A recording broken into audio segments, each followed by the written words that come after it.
Boa noite. Tá num som bom, tá? De novo, boa noite a todos. Sejam todos muito bem-vindos à nossa casa.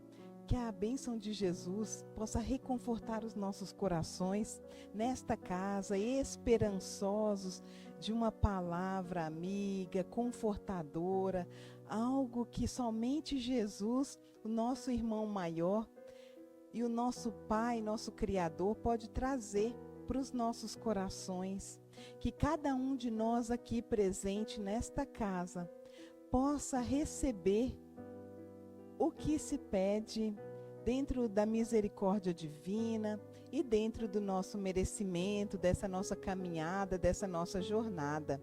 Hoje nós vamos falar um pouquinho a respeito de sabedoria, mas não tão especificamente só sobre sabedoria, porque nós não somos sabedores de todas as coisas, mas a gente pesquisa, a gente reflete e aí a gente vai divagando e construindo entendimentos, hoje um mais raso, amanhã um mais aprofundado, e todos nós vamos seguindo.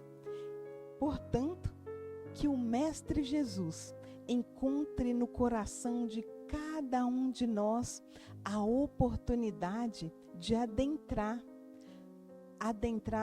em nossos corações, em nosso modo de refletir e no nosso refazimento no nosso cotidiano. Porque se ontem a gente agia de uma forma que a gente considera que não é uma forma tão bacana, que a gente tenha força, coragem, sabedoria para ressignificar as nossas ações e caminhar para a tão esperada sabedoria. A sabedoria que vem do alto, a sabedoria que está em cada um de nós, porque todos nós temos a nossa sabedoria.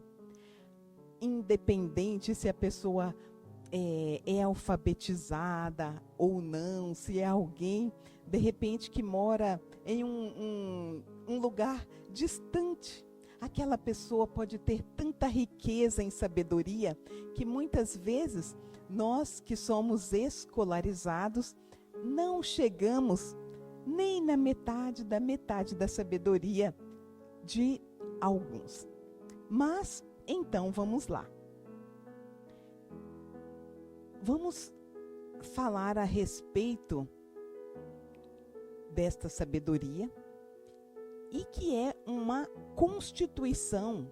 A sabedoria é uma formação que nós vamos constituindo a partir das nossas vivências desafiadoras uns com os outros.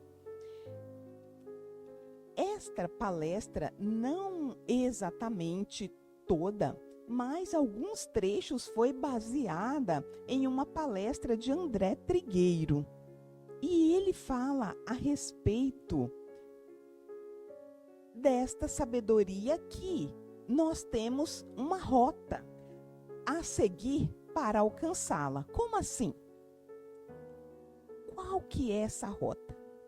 André Trigueiro nos fala a respeito do Evangelho. O Evangelho deixado pelos apóstolos, que são os evangelistas, que, assim como repórteres, eles fizeram espécie de observações nos atos do nosso Mestre Jesus e foram fazendo anotações essas que são extremamente atuais para todos nós. Então, nós temos a contribuição de Allan Kardec para a obra do Evangelho segundo o Espiritismo, que ele trouxe o Evangelho com o formato a partir de um comportamento semelhante aos apóstolos para com Jesus. Kardec entrevistava, não exatamente entrevistava, mas não deixa de ser.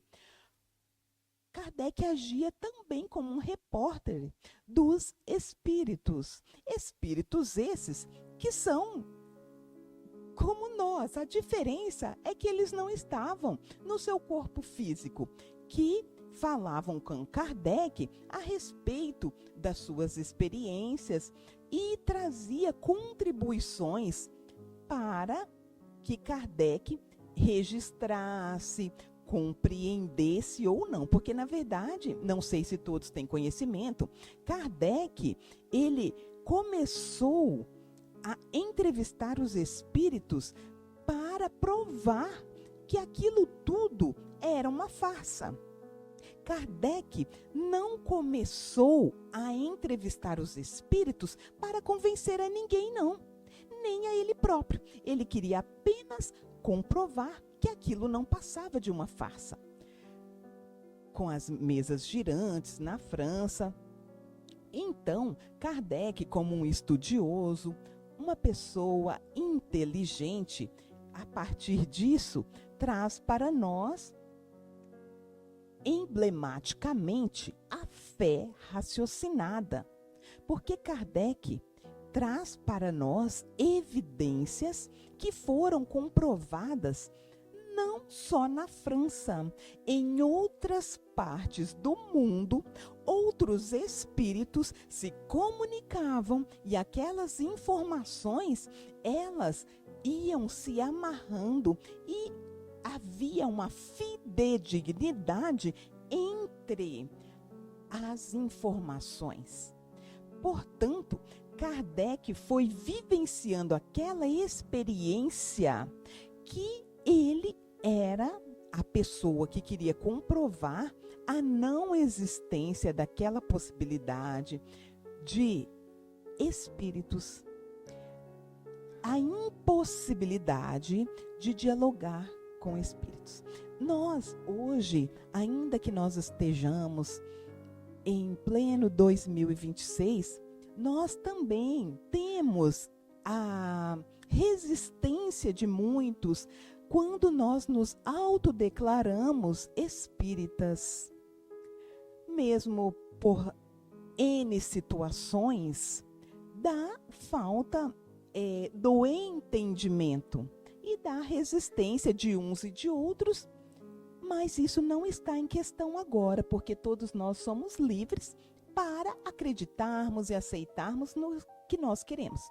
Mesmo porque nós temos que ter o entendimento que a doutrina espírita, naquele momento, tinha a necessidade de comprovar a existência de espíritos que existem e que a morte deste corpo físico que cada um de nós está hoje aqui carregando, ela é limitada. Porque todos nós temos a senha. E essa senha nós não sabemos qual que é o momento. Mas nós todos já estamos com a senha. Talvez esteja pregado nas nossas costas, talvez bem embaixo da nuca, porque a gente não consegue ver. E nós temos a senha para o retorno, independente se nós cremos ou não, né? Então, o Evangelho é a rota, que é um conjunto de normas e valores.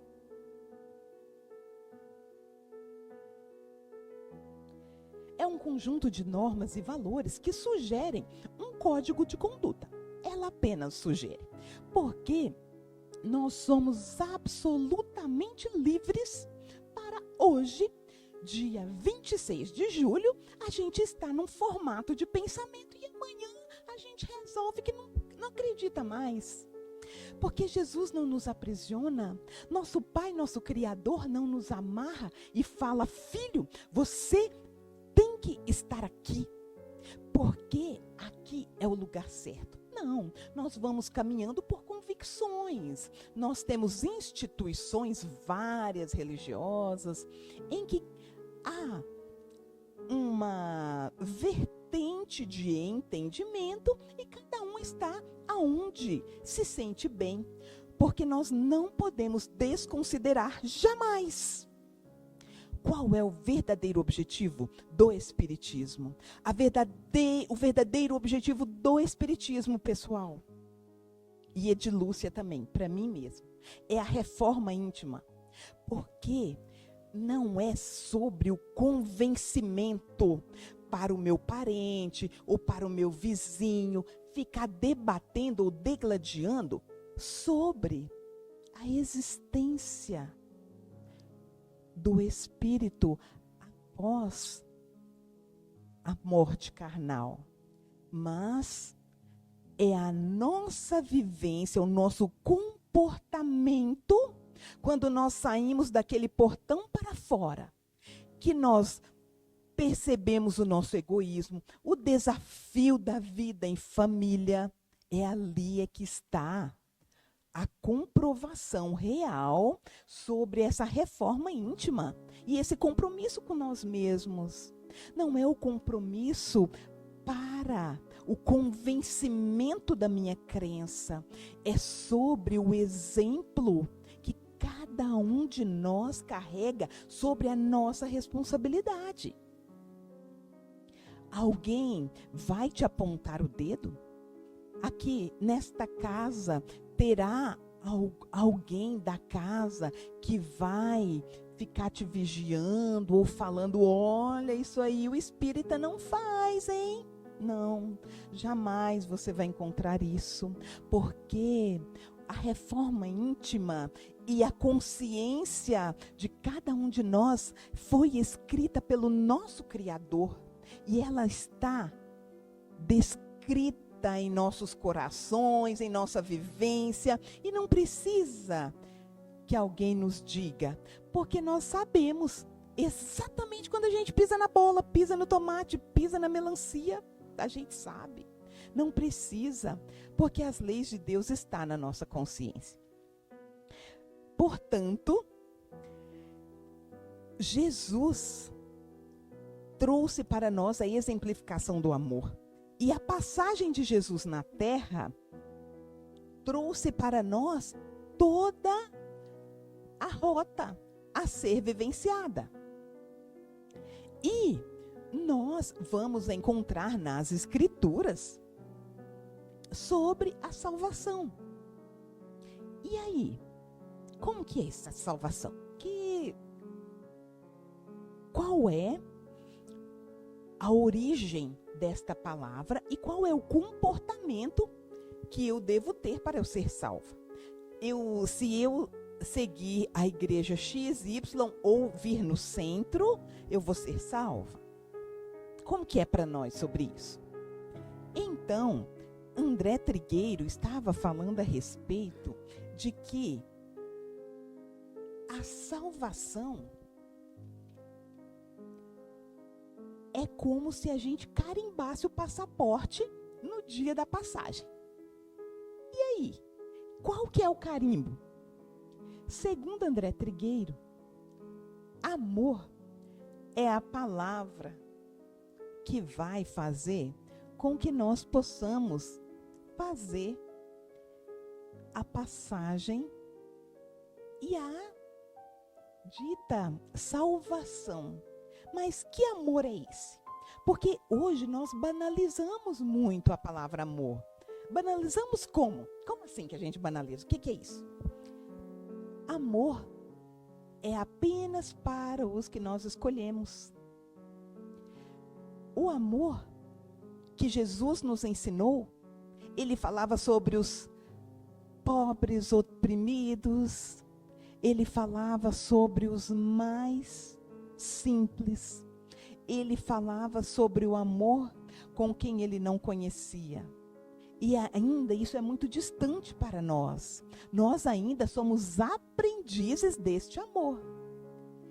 Portanto, esta salvação implica, no que se refere para cada um de nós, esta eficiência desta palavra, amorosidade por nós mesmos e para com o outro. Como assim? Para mim mesmo. Então eu faço tudo que eu quero e eu tenho que fazer só o que eu gosto porque eu tenho que ter amor próprio? nós ainda estamos aprendendo também sobre isso. Todas as vezes que nós nos cuidamos, todas as vezes que nós decidimos o melhor para cuidar do nosso corpo físico, evitando alguns comportamentos que podem vir a prejudicar o nosso organismo.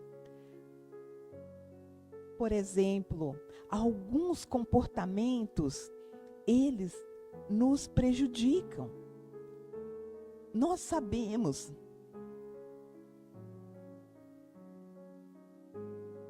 que algumas coisas que nós fazemos vai prejudicar.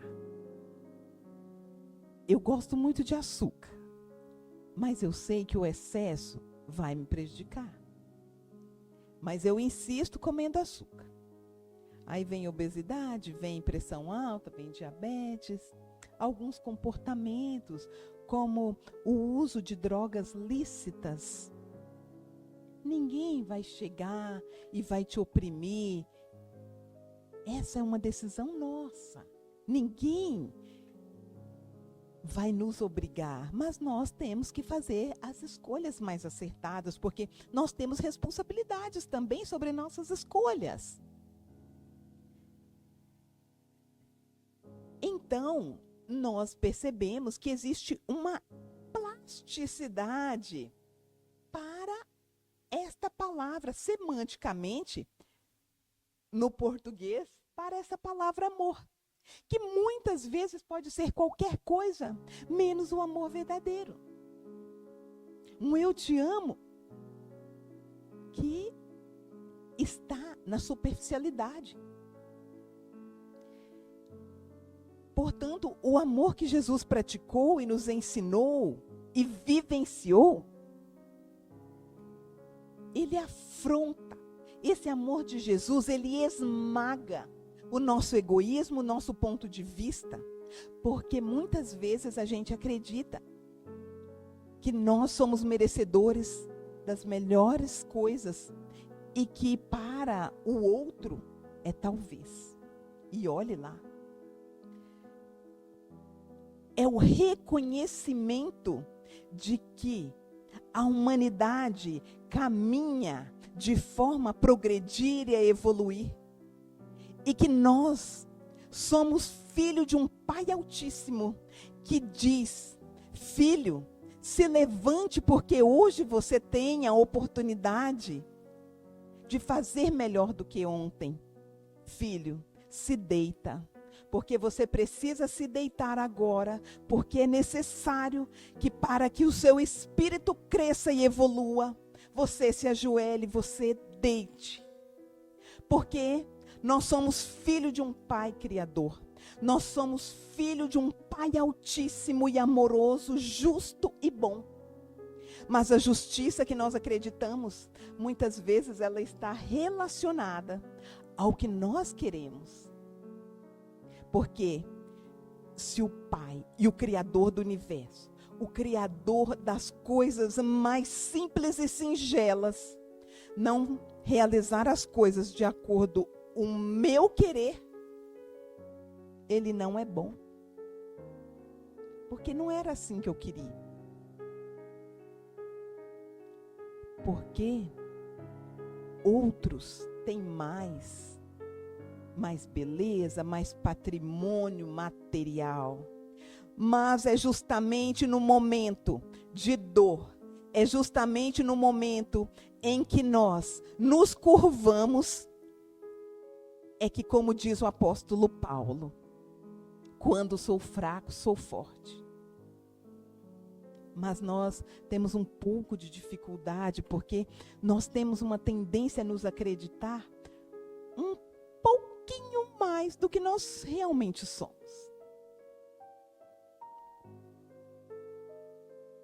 Portanto, nós vivenciamos neste planeta de expiações e prova em uma psicosfera fluídica que faz com que todos nós estejamos em um mesmo ambiente. O que nos uniu hoje, nesta noite, do dia 26 de julho de 2026? O que nos traz nesta casa? O que nos traz neste ambiente? Por que nós estamos aqui, o que nós acreditamos?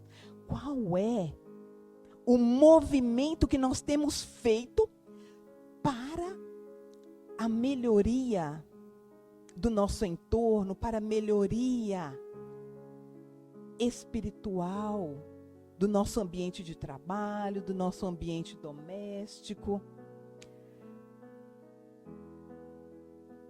Na parte 3 do livro dos Espíritos, fala sobre a lei de sociedade. Lá se fala da necessidade da vida social, como também a lei da natureza. Nós não somos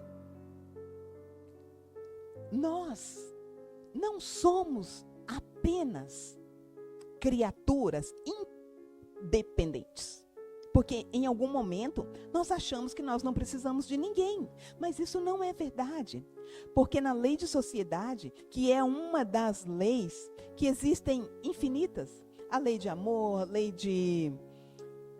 do trabalho, lei do progresso, elas estão intrinsecamente interligadas. Portanto, nós somos todos dependentes um do outro. Nós não sabemos qual é o momento em que o nosso Pai, nosso Criador, resolve nos mostrar que nós não somos o bicho da goiaba que a gente achou que era. Porque às vezes a gente se comporta como o bicho da goiaba. É o bicho, mas está se achando demais. Com todo respeito. A única chance da gente evoluir é aprendendo a amar. Rapaz, mas isso dá trabalho, hein? Parece que é fácil, mas não é não. Mas Deus, Ele acredita em cada um de nós. Nós que estamos aqui e os que estão lá fora também. Porque o amor, ele começa como algo pequeno, como algo que vem a eclodir, muitas vezes até mesmo a partir da dor. E até mesmo as pessoas que nos fazem mal, as pessoas que nós acreditamos que estão fazendo mal para nós, elas nos ensinam. Mas isso não parece contraditório? Rapaz, porque a vontade de fazer com aquele que nos faz mal é o quê? Não fala nada. Porque não é coisa boa. E as pessoas que nos fazem mal, elas nos acrescentam de alguma forma, porque todos nós estamos aprendendo algo. Muitas vezes até mesmo como não se comportar. E é a partir da dor que nós nos tornamos pessoas mais acessíveis. Nós nos tornamos pessoas mais empáticas, mas no sentido real da palavra, e não no sentido modista. Porque a palavra empatia, ela está nos slogans de vários lugares. Mas o que é empatia real? A empatia verdadeira é a gente poder se colocar no lugar do outro e saber que a dor do outro também é um pouco nossa.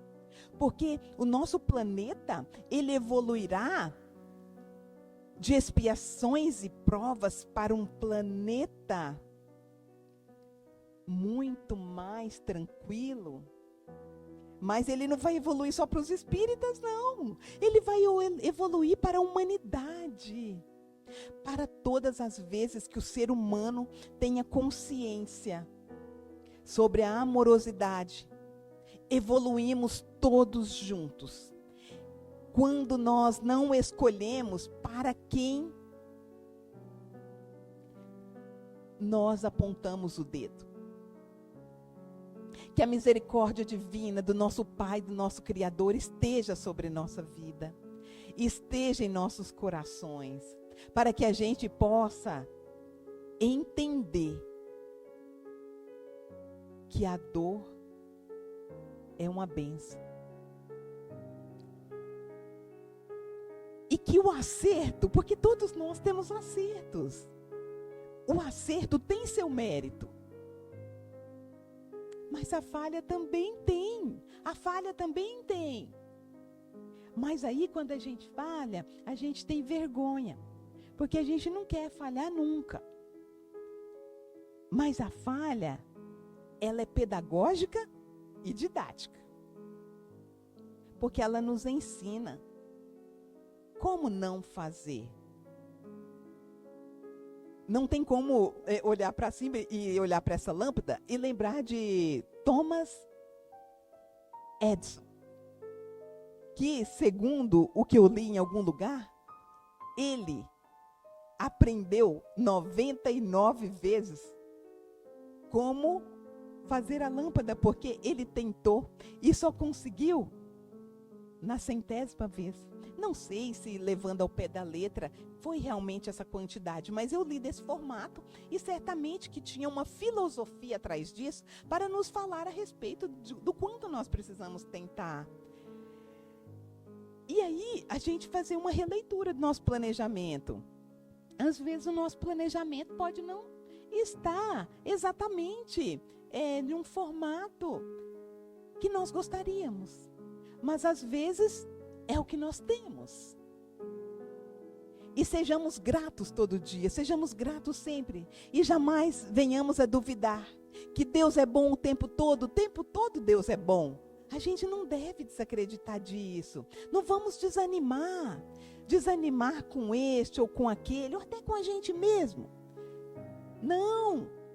Cada um de nós que está aqui é uma bênção, é centelha divina.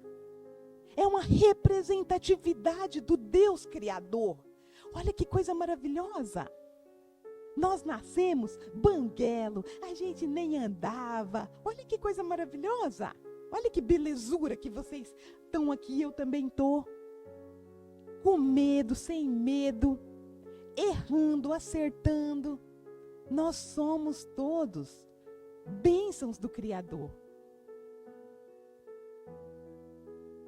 Cada um, nesse momento, se reconheça como filho amado de Deus, porque em algum momento a gente desacredita, ou pode sentir um tanto esquecido, ou que Deus nem ouve as nossas orações. Mas nós somos imediatistas, e se Deus faz a luz do sol brilhar bem devagarzinho, quem vê a alvorada do dia, sabe que o sol começa avermelhando o céu e vai despontando. E nós não. A gente gosta da luz que acende e apaga rapidão. E Deus, ele é perfeito. E nem tudo acontece no tempo que a gente quer. E daí essa frase que está exposta aqui, diz, né? Mesmo que não saibamos exatamente o que pedir ao Pai, se houver amor em nossos corações, receberemos até o que não pedirmos. Chico Xavier. Estejamos convencidos ante a misericórdia de Deus, de que todo dia é tempo de progredir, aprender, melhorar e renovar. Emmanuel, Mensagens de Sabedoria Espírita. E o Espiritismo, ele valoriza todas as experiências, porque o Espiritismo, ele nos ensina que nós viemos em vidas pós-vida, para o nosso crescimento, e que nós ainda somos um pouquinho imaturos, e que nós precisamos amadurecer, e que não é o fato do desencarne que faz com que a gente venha aureolar a nossa cabeça e virar anjo. Não, porque a partir da nossa travessia nós continuaremos sendo exatamente quem nós somos, com as nossas qualidades e limitações. Aristóteles, ele já falava da vida em sociedade, que a vida em sociedade, ela nos espreme, ela faz com que a gente vivencie inúmeras situações que a gente gostaria de não vivenciar. Eu até brinco com a minha mãe que a gente gostaria de ter um algodão assim, bem macio, mas os espinhos, eles são necessários. Os espinhos, eles vêm para que a gente aprenda. Existe algo para cada um de nós nas nossas experiências desafiadoras. E se nós estamos aqui, é porque nós damos conta. Não desacredite, a gente dá conta. Na pandemia, por exemplo, né, foi uma experiência de afastamento social em que a sociedade, de uma forma bastante grande e planetária, teve que vivenciar essa experiência do não contato por uma questão sanitária, né? De cuidados para não proliferação do vírus. E foi uma experiência desafiadora. Nós temos essa necessidade de conviver, de nos amar, de nos respeitar. E hoje nós vivemos também uma epidemia um pouquinho diferente, que é a epidemia da distração.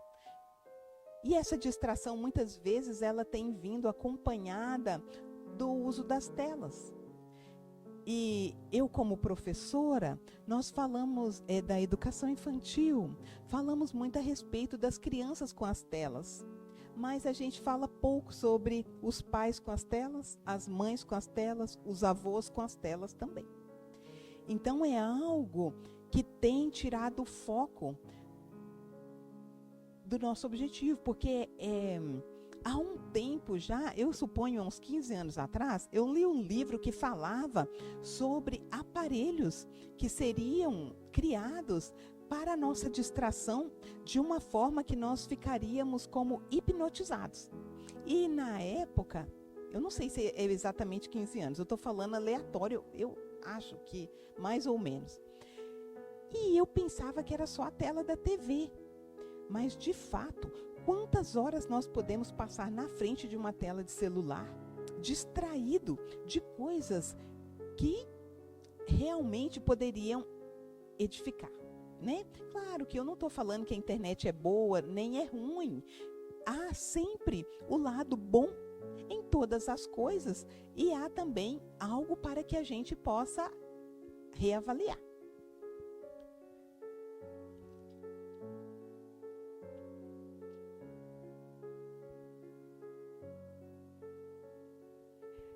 Então, tudo recebemos de Deus, que nos transforma, ou retira isso ou aquilo, segundo as nossas necessidades.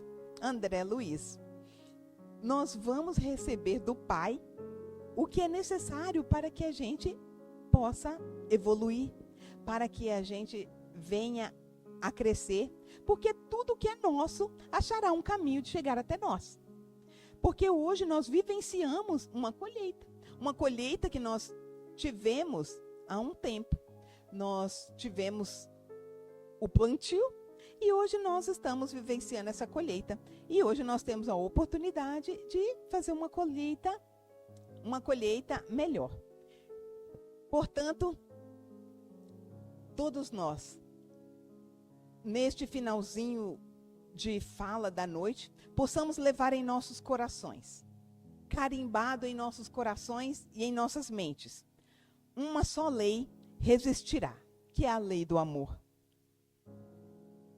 Instituída por nosso Pai, nosso Deus, nosso Criador, e exemplificada pelo nosso irmão maior, Jesus Cristo. E essa lei subsistirá independente de qualquer desafio que nós venhamos a passar.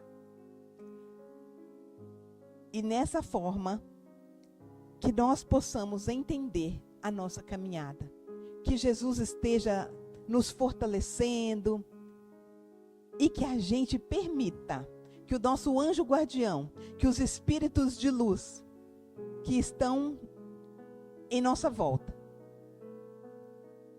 sussurrem amorosamente e que a gente possa ouvir